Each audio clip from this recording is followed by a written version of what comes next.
Welcome to Tanzina's recipe. আশা করি আপনারা সবাই ভালো আছেন। আজ আমি আবারও একটা পিঠার রেসিপি নিয়ে হাজির হয়েছি, আর তা হচ্ছে নারকেলের তৈরি মেরা পিঠার সহজ রেসিপি। আর পিঠা খেতে কিন্তু শীত আর গরম লাগে না, যখন ইচ্ছা তখনই তৈরি করে খাওয়া যায়। তো আমি আপনাদের সাথে এই সহজ পিঠার রেসিপিটি শেয়ার করব। শুরু থেকে শেষ পর্যন্ত আমার সাথেই থাকুন। আর যারা এখন আমার চ্যানেলটিকে সাবস্ক্রাইব করেননি, প্লিজ আমার চ্যানেলটিকে সাবস্ক্রাইব করে নেবেন, পাশে থাকা বেল আইকনটিকে ক্লিক করে নেবেন। চলুন তাহলে শুরু করা যাক।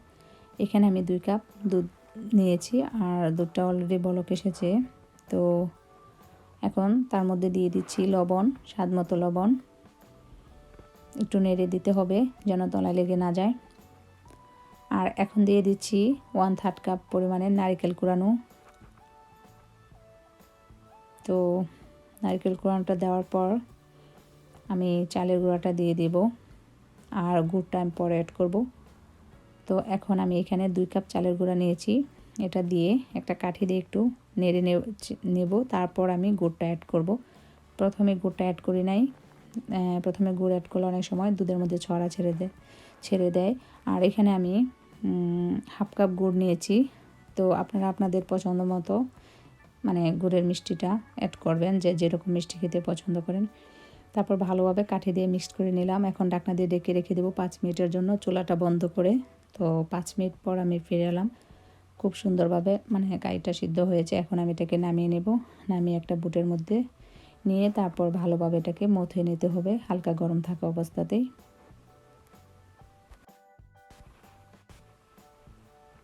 এই তো আমার পিঠার ডোটা মথা হয়েছে। এখন আমি এক এক করে পিঠা বানিয়ে নেব।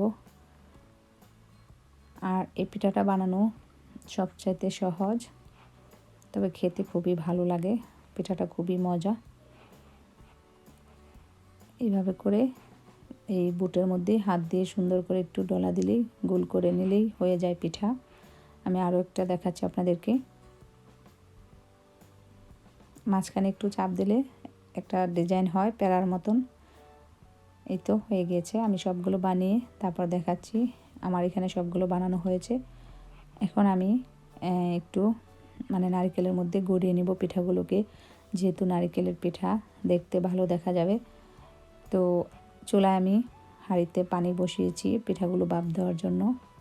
এই তো পানি বসিয়েছি, তার মধ্যে আমি একটা নেটের চালন বসিয়ে দিলাম। আর এটার মধ্যে আমি পিঠাগুলোকে ভাপ দিয়ে নেব। তো প্রথমে আমি অর্ধেক পিঠা আমি এখানে দিয়ে দিচ্ছি, দিয়ে তারপর 5 মিনিটের জন্য ঢাকনা দিয়ে ঢেকে দিব। আর বাকি পিঠা আমি পরে দেব। আর ঢাকনার ছিদ্র থাকলে এটাকে বন্ধ করে দিতে হবে। 5 মিনিট পর আমি বাকি পিঠাগুলোকে দিয়ে দিচ্ছি। আর এখন আমি 20 মিনিটের জন্য ঢেকে রেখে দিব, চুলাটা মিডিয়াম হিটে রেখে। তো টোটাল আমার এখানে 25 মিনিট লেগেছে। আমি একটা পিঠা নামিয়ে চেক করে দেখাচ্ছি আপনাদেরকে।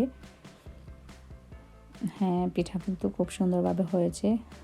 তো আমি এখন পিঠাগুলোকে নামিয়ে নেব, তারপর পরিবেশন করব।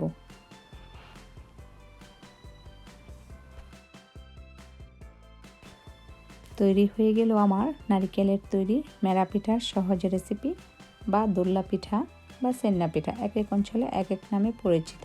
তবে পিঠাটি অসম্ভব মজা। ভালো লাগলে আমার ভিডিওটি একটি লাইক, ও খুব বেশি ভালো লাগলে ফ্রেন্ডস ও ফ্যামিলির সাথে শেয়ার করুন। তো আজ এই পর্যন্তই। সবাই ভালো থাকুন, সুস্থ থাকুন। আল্লাহ হাফেজ।